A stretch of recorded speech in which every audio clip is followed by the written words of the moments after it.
පොඩි වැඩක් කියලා දෙන්න ආවේ සාමාන්‍ය ගෙවල් වල වගා කරන අයට. ඒ කියන්නේ ගෙවතු වගා වගේ කරන අයට තමයි මේක විශේෂයෙන්. මුලින්ම කියන්න ඕන මේක අර වගා ඔස්තාර්ලට නෙවෙයි.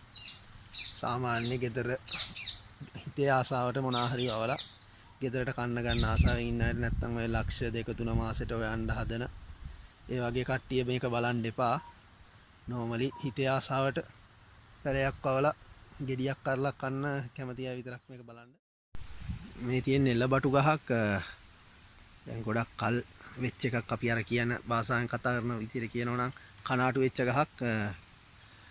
මේකේ අතු කපලා අපිට පුළුවන් ආයේ ටික කාලයක් මේ අලුතෙන් පළදාව ගන්න තත්ත්වයට ගන්න. මම පෙන්නන්නම් කලින් අපි කපපු එකක එහෙම ගෙඩි ආපු හේකුත් මේ පේනවනේ මේක කනාටු වෙච්ච ගහක්. මේ වැඩක් නැහැ, චූටි ගෙඩි තියෙන්නේ. අපි බලමු මේක කොහොමද කපලා මේ ඒ විදිහට තත්ත්වයට ගන්න කියලා.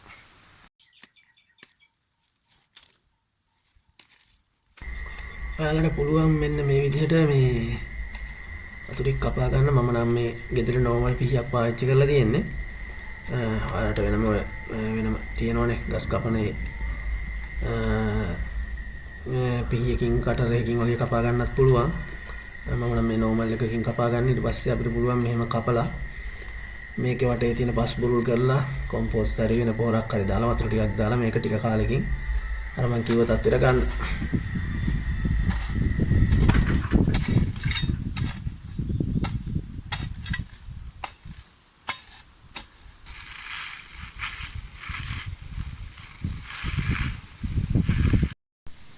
මේ තියෙන්නේ මේ විදිහට කපලා සතියක් වගේ වෙන ගහක්.